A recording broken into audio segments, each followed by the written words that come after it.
Hey everyone, it's Sam Smith with JP and Associates Realtors. I'm got a special guest today on my small business interview series. Her name is Amy Mugica, and she is a sales representative with Wine Shop at Home. Wine Shop at Home is a national brand, but Amy is a local owner and business person. And I met her because I actually went to a wine tasting and she taught me how to taste wine from Wine Shop at Home. So I wanted to bring her on here because the business model that Wine Shop operates under is very hands-on, very in-person type of thing. And I couldn't help but wonder, how is she doing business these days? So Amy, tell us a little bit about Wine Shop. Wine Shop at Home. First of all, thanks for having me on. This is really fun. It's fun to get to see you this way. Wine Shop at Home is about medium-sized winery. We're a bonded licensed artisan winery in Napa, California. Mm-hmm. Artisan wine means that we make small batch wines. And that means that there are always wines selling off our menu, new wines coming on the menu. We are a direct ship to you company, which means that they're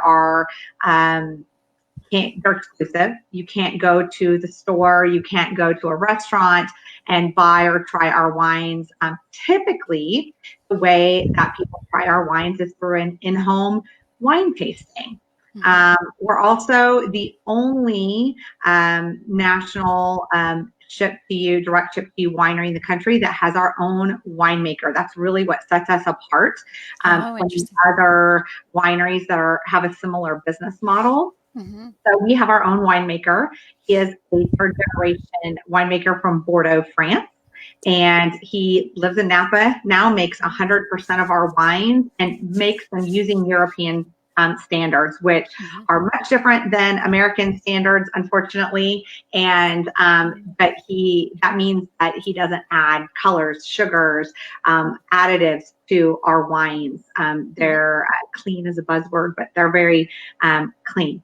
And he makes all of those. So typically I meet people doing in-home wine tastings, the way I met you. And that's how I teach people about wine and how people get to try it before they buy it and find what wines they like. And like I said, our wines are always rotating and we're always getting new wines. So there's always a reason to have a wine tasting.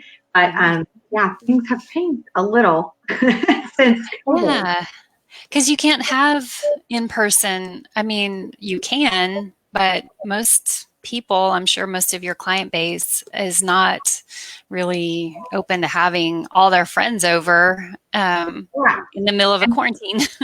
Right. And sometimes even if the host is like, well, I'm fine with it, then there's guests who say, well, I'm not really sure I want to come out or be there. So yeah, we had to pivot. We had to figure out some different ways to conduct wine tastings. So I am back now doing some in-person tastings, but a lot of tastings that I've been doing throughout the quarantine, and even now, and we're still not quite sure, right? And everyone's still being pretty careful. We do virtually, or we do a kind of hybrid model of tasting. So the way typically a tasting works is that I have a host who gets to pick out what's called a sampler, kind of a thing. I think of samples as little tiny things, but it's because our guests are tasting in 1 ounce increments. They're tasting 5 to 7 wines, and they're just it truly is a wine tasting. And we do pairings in home, and then my host gets rewards. Now, of course, can't do that. The wine is shipped to my host still. So how do we get the wine to people? So I have some hosts who really help come up with some brilliant concepts. So the wine now still gets shipped to my host, but we set up usually a Zoom link similar to what we have right here. And then my host pours the wine into little sample cups. I think a lot of us know them as Bello shot cups. Wines in the cup at a restaurant, where they would give you a little cup, and they're about 1.5 to 2 ounces. So it's perfect. So we pour the wines in there. We label them 1 through 5 or 6, 7, however many we're tasting. And then I give everybody a menu. My host wraps them up in it or puts them in a cute little, sometimes it's just a Ziploc bag. They put their little baggies, and then guests come to the porch and either pick up their wines. Usually we have a host put them in a cooler, or sometimes I have a host who says, "Oh, I'll deliver them, no big deal," and they go drop off. A little wine fairy comes and drops off their, and then we literally get on just like this. We all have the same wines, and I'm able to do the wine tasting. And it's been really fun. If you would have told me a year ago this is how I would have been doing wine tastings, I would have said, how is that going to work? But it's working, and it's really fun. And everybody's still getting to try the artisan wines, and then they're getting by, and they're pairing with whatever. I give suggestions. Sometimes I have a host who goes as far as to give little cheese and crackers too. But this time I just say, what do you have? Tell me what you have that you want to pair, because there is no wrong answer in wine tasting about what goes with what. I was going to say, you could actually just buy some Lunchables. I had a host who did that. I had a host who had, so when I do a hybrid tasting, it is more like maybe there's like 3 people, 3 or 4 people at the tasting. So we're really socially distanced. And maybe there's 3 or 4 more people on Zoom who have picked up samples or so forth. And I had a host who was trying to keep it very safe, and she really did buy Lunchables for all of her guests. You know what? It was great. Worked fine. Yeah, I was going to say that's perfect, and it's very no cutting, no touching, anything. So right, individually packaged. So you've been. Do you call yourself a consultant, a representative? How do? Yeah. I am just a wine diva. Company. I am the Texas Wine Diva. That's my my last name is so interesting, and the way you pronounce it, and you said it perfectly, so good job. But I always knew when I joined the business, I was like, no one's going to remember my website with Amy Mugica and how to spell it. So I just came up with TexasWineDiva.com. No one forgets that. Everybody remembers it. And a lot of people save me in their phone even as just Amy Wine Lady. And you can find me. Right? I'm a consultant. I'm an independent wine consultant for the company. So this is my own little business that I run. And this has enabled me to continue to run my business, because it is how I pay my bills. And keep it going throughout the quarantine. And now it's kind of, like I said, going back and forth, kind of like a hybrid. I have a few that are in person. I have a lot of driveway drinking going on. Yeah. So there's a lot of people who say, hey, can we do it outside on the patio or in the driveway? Sure. We can definitely do that. I know a lot of us have been doing that with our friends throughout the quarantine anyway. So why not?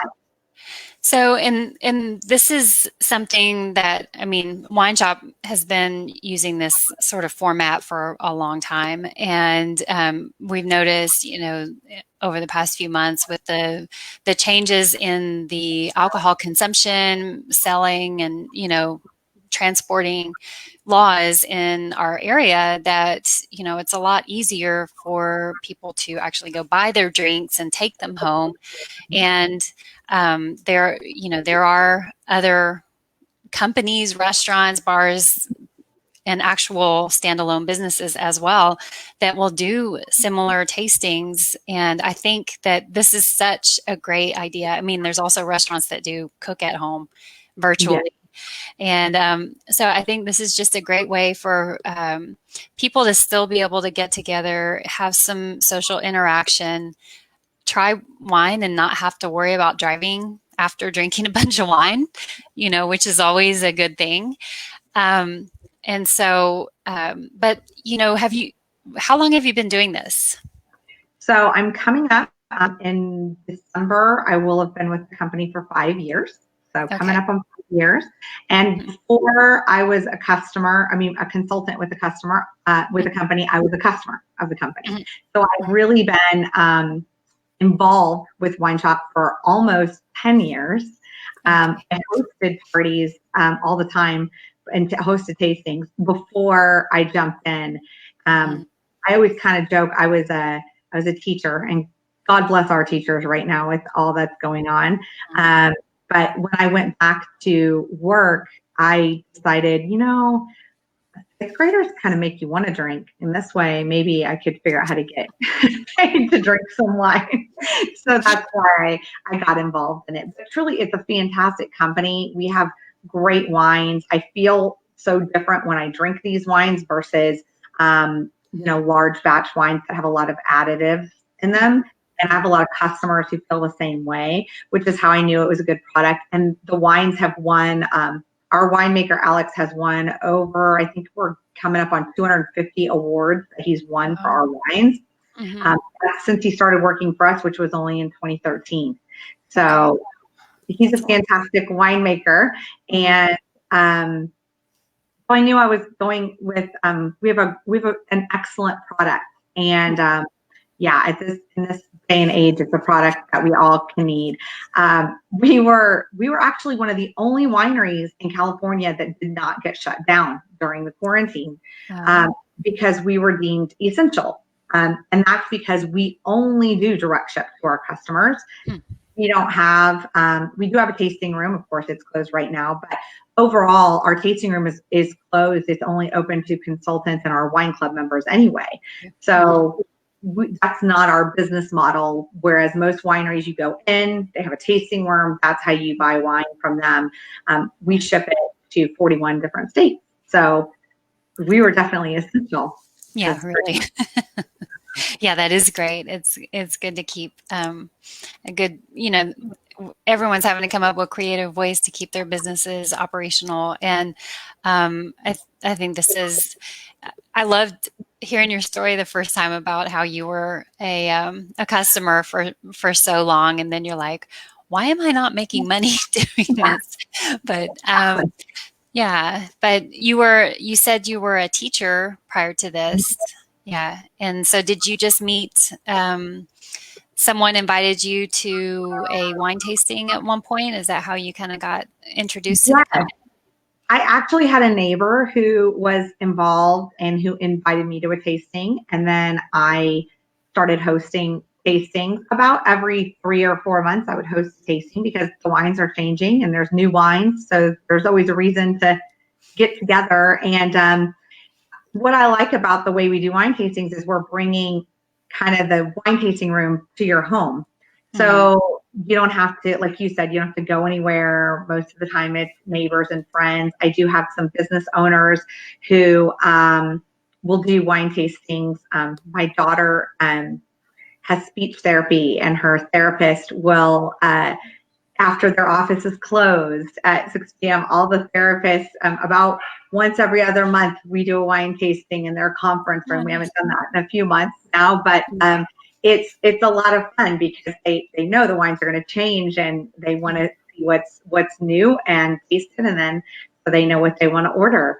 Mhm. Um, it is a fun business model for Mhm. sure. So yeah, Yeah. I'm glad I realized and took advantage that there is a way to make money doing it instead of Mhm. just hosting. So Just, hosting the wine. just, yeah.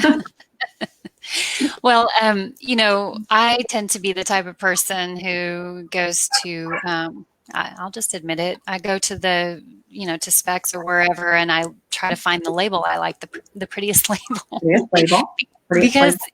yeah, you don't always get a chance to, well, especially now, they're not having any in-store tastings, like you said, so it's just kind of like, all right, well, I'll buy this and hope it's good.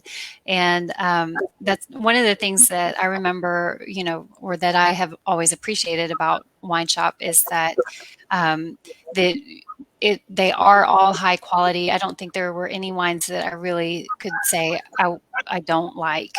Right. of all the ones that I had ever tasted.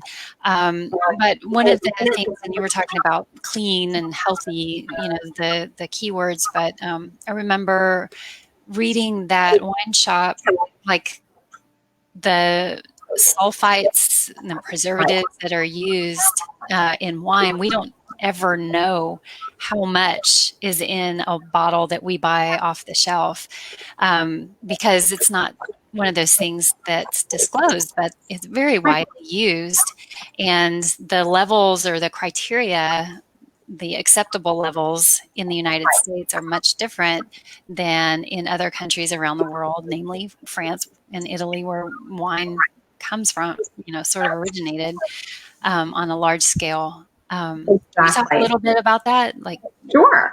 So in the US, it is legal in most states for a winemaker to add sugar to a wine. So I always tell my sweet wine lovers, you know, you probably look and you know how many grams of sugar are in things. On the back of a wine bottle, they don't have to put any information other than you shouldn't be driving this if you're drinking and driving. You yeah. shouldn't be drinking it if you're pregnant. And they do tell you the alcohol content and where the wine was made. But other than that, that's all that's required by law to be on the back of a wine bottle.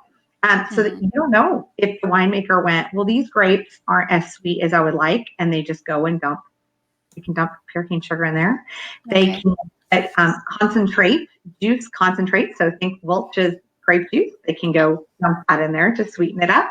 You can do any of those things that really adds a lot of sugars to your wine, and you don't know. Another thing is colors. I was kind of unaware that it was legal for winemakers to add colors, and I thought, well, why would they? But colors are added to your wine. If a winemaker is making a rosé or a red in particular, and it's not as pretty as they would like it to be, not as rich looking, it is not called red number whatever in the wine world. A winemaker out in the hill country actually taught me this, and he said it's called royal purple. And I was like, fantastic. I don't care what it's called. I don't really want it in my wine. I asked him, how do you know? And he said the telltale sign is if you're drinking wine with a friend and you look at each other and your mouth looks like our kids after they have a lollipop. There's a sign. Red wine will stain your teeth just like coffee or tea, but it doesn't happen immediately. It shouldn't happen immediately. It's over time. So that's where the colors get added. Sulfites are naturally occurring. We want them there, actually. And so it's very interesting to me that every bottle of wine will say contains sulfites. They're in the skins of grapes. So they're naturally occurring preservatives. And we want them there. That's how there are wines from, decades and even 100 years ago that are still good wines because they've been what's called cellared properly. They've been kept in a very cool, dark place and not moved around. So the natural sulfites allow it to continue to age, and to be a good wine. Winemakers nowadays, though, ship their wines all over the state, all over the country, maybe even all over the world. They don't know where their wines are going and if they're going to sit in a hot warehouse in Texas when it's 100 degrees like today, right? Or something like that. So they're adding those sulfites for two reasons. One is it can change the flavor of the wine and influence the flavor if they want it to be changed. And then also they're preserving it for longer. But a lot of people have a either an allergy or just a sensitivity to sulfites. So that can cause like that allergy feeling, stuffy nose, red cheeks. It can even give you a headache. And so I'm not a doctor. I always say I'm not a doctor. I do know I personally feel different after I drink our wines or other small batch wines with little to no added sulfites and what I'll call enhancements, because there's a lot of things that are legal in the US to add to wines. Because we're at European standards, our wines typically have about 60 to 90% fewer sulfites than what you go buy at the store, which you go buy at H-E-B or Specs or Twin Liquors or any of those places. There are European wines that are imported, of course, that will have lower levels, and that's why a lot of people go for those wines as well. Mm-hmm. Yeah, and then I think it's just seems so typical in our food and drink industry in this country to add stuff like non-food additives to Right. enhance the taste. And some, the better option, in my opinion, is to bring out the best flavors in whatever you already have. Right. And obviously that's what your winemaker does. Yes. And like you said, I mean, he's coming from a French family with French mentality, French food creation and beverage creation.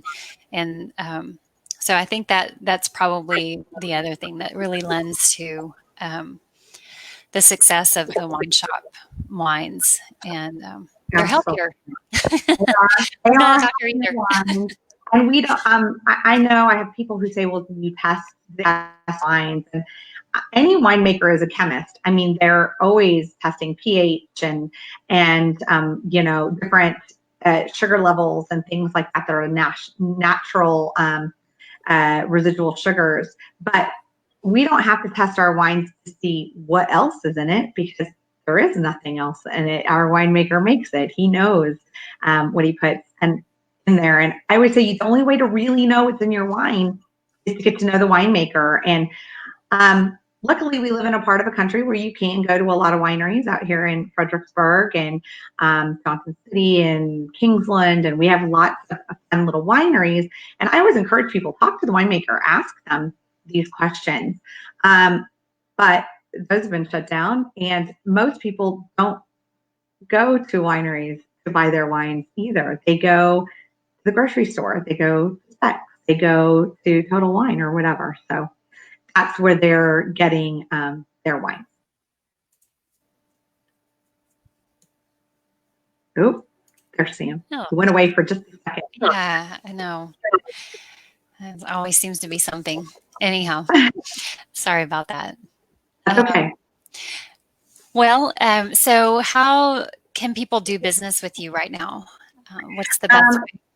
They can call me, text me. I will definitely put my phone number in. If you want to attach it, I'm fine with that. 512-573-7550. And Sam, I think you have that, but you can feel free to post that as well. My website is what you see below here by my name, texaswinediva.com. That's it, www.texaswinediva.com. I'd love to tastings, either in person, virtual, maybe a hybrid model. I've done some tastings with people that were, their guests were all in different states, and we did it a little different. Obviously, you can't do samples if people can't come pick them up. Yeah, right. But we did a pre-order where people could order maybe 3 bottles at a time, and the wineries had a lot of fun specials going on because of COVID again, so that they know people are ordering that way and wanting to try that way. We just order and everybody gets their wine, and then again we get on and taste, and I can that way kind of facilitate in that manner. But yeah, you can request any of those if you just go to my website, texaswinediva.com. You can text me, you can call me, and you can order direct from the site, by the way. You don't have to do a wine tasting if someone wants to try wines. We also have personalized labels that I have business owners who will use a lot. And we have some fun new little home labels and homeschools for guests. Yeah.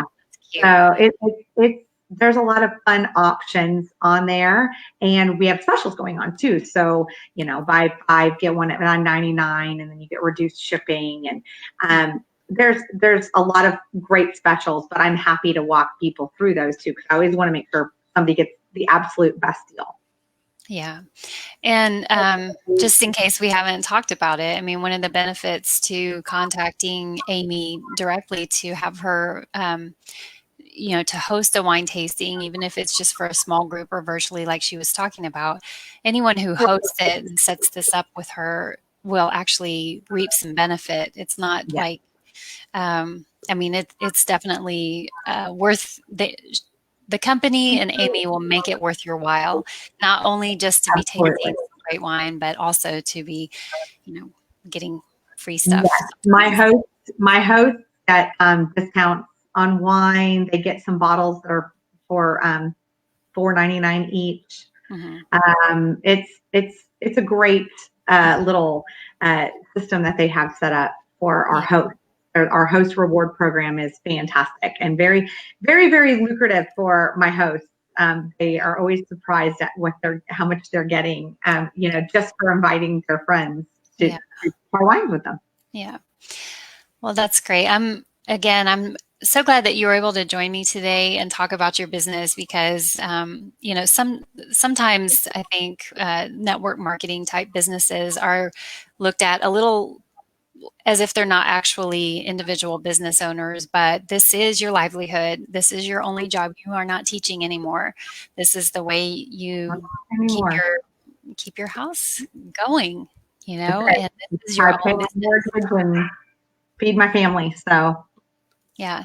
So, well, I'm so glad that you were able to pivot and come up with some new creative ideas. And I know you, and I'm sure you're going to come up with other creative ideas because you're just that type of person. So there may be something new coming up. You got to keep in touch with Amy to find out what new ideas that she may come up with, and new ways to enjoy wine and bring that into your home without having to go out and brave the elements, as it were. I guess. or just take your chances and choose a label that you like. Right. I know. Like We've what I all do. done that, by the way. It sometimes that's just the prettiest label. I really hope I like that one. I I always tell know. people these beautiful labels. I want you to the label's pretty, and I hope you like it, but I want you to like what's inside even more. Yeah, exactly. Exactly. All right. Well, Amy, thank you so much. If you'll just hang on for a second, we'll Cool. say bye to everyone, and we can catch up after we end the broadcast. Okay. Thanks.